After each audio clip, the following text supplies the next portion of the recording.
Shalom saudara-saudara yang dikasihi Tuhan Yesus Kristus, salam sejahtera buat saudara semua dimanapun saudara berada. Damai dan sukacita oleh Roh Kudus melimpah senantiasa dalam hati dan kehidupan saudara semua. Ayat firman Tuhan saat ini terdapat di dalam Filipi 4 ayat 6-7.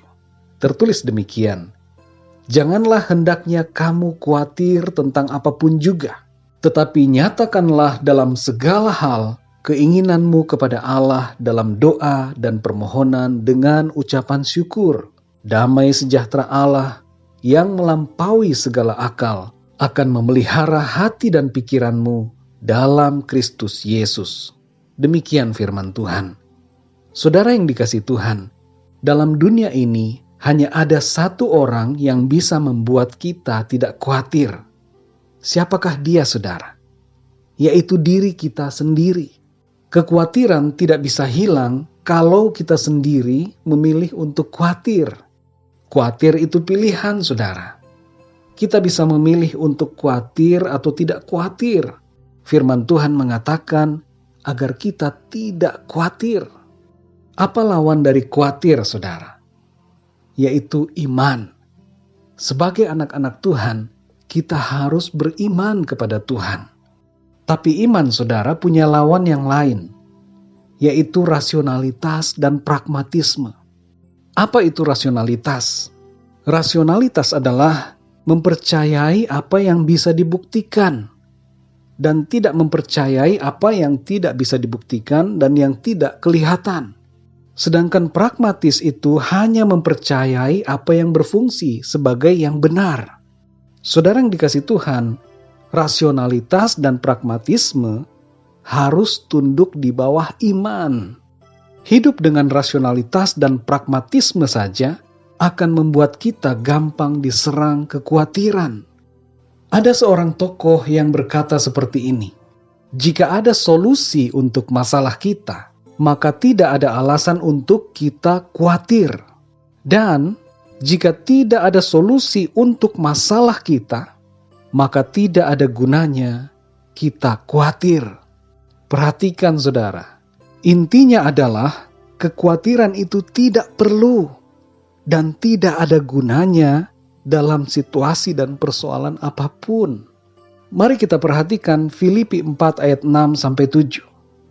Dikatakan demikian, "Janganlah hendaknya kamu khawatir tentang apapun juga." Jadi apapun juga dalam hidup kita, tidak usah kita khawatirkan, saudara. Tentu bukan berarti kita asal hantam apa saja, asal bertindak dan sebagainya tanpa hikmat. Kita harus pakai hikmat Tuhan, saudara. Tapi inti pesan dalam ayat ini adalah jangan khawatir tentang apapun juga. Masalah keuangan, masalah kesehatan, pekerjaan, jodoh, pernikahan, anak, dan berbagai macam masalah lainnya. Bahkan masalah kematian sekalipun, jangan kita khawatirkan, saudara. Selanjutnya dikatakan dalam ayat ini, "Tetapi nyatakanlah dalam segala hal keinginanmu kepada Allah dalam doa dan permohonan dengan ucapan syukur." Jadi saudara yang dikasihi Tuhan, apabila pikiran khawatir itu datang, tindakan yang harus kita lakukan adalah berdoa dan naikkan syukur kepada Tuhan. Doa dan syukur kita adalah tindakan iman dan penyerahan serta kebergantungan kita kepada Tuhan. Lalu selanjutnya dalam ayat ini dikatakan, damai sejahtera Allah yang melampaui segala akal akan memelihara hati dan pikiranmu dalam Kristus Yesus. Jadi ada hasil dari doa dan syukur kita kepada Tuhan, yaitu ada damai sejahtera Kristus. Damai sejahtera surgawi yang melampaui segala akal yang akan memenuhi hati dan pikiran kita. Saudara yang dikasihi Tuhan, orang yang percaya kepada Tuhan seharusnya malu kalau khawatir pada sesuatu. Kita orang beriman, bukan orang dunia, saudara. Orang dunia khawatir dengan berbagai hal. Kalau kita khawatir juga, saudara, Apa bedanya kita dengan orang dunia? Tidak ada yang harus kita khawatirkan, saudara. Hidup kita ada dalam tangan Tuhan, ada dalam pemeliharaan Tuhan. Bagi kita, hidup adalah Kristus dan mati adalah keuntungan. Saudara yang terkasih, kekuatan fisik seseorang tidak mungkin tidak dipengaruhi oleh kekuatan rohaninya. Karena apa yang diyakini seseorang mempengaruhi keadaan fisiknya. Dengan kata lain, kekhawatiran juga berpengaruh pada kondisi fisik kita, saudara. Amsal 12 ayat 25 berkata, kekhawatiran dalam hati membungkukkan orang, tetapi perkataan yang baik menggembirakan dia. Perhatikan, saudara, kekhawatiran mempunyai efek pada kondisi tubuh fisik kita. Dalam keadaan yang sulit, dalam persoalan, mari kita dengarkan perkataan yang baik, perkataan yang membangun, yaitu firman Tuhan, saudara. Dikatakan di sini perkataan yang baik menggembirakan dia. Bukankah hati yang gembira adalah obat, saudara? Perkataan firman Tuhan bukan kata-kata kosong, tapi perkataan firman Tuhan, ya dan amin, punya kuasa dalam hidup kita. Mari saudara yang dikasihi Tuhan, kita taati firman Tuhan untuk tidak khawatir tentang apapun juga. Sebagai gantinya, mari kita beriman sungguh kepada Tuhan. Iman kita mengaktifkan kuasa Tuhan. Meskipun saudara mungkin ada kalanya punya banyak pertanyaan yang tidak terjawab, tapi adalah baik untuk tetap beriman, percaya kepada Tuhan. Saudara yang dikasihi Tuhan, manusia itu bukan hanya butuh makan dan minum, tapi manusia itu butuh iman, saudara. Beriman adalah suatu kebutuhan.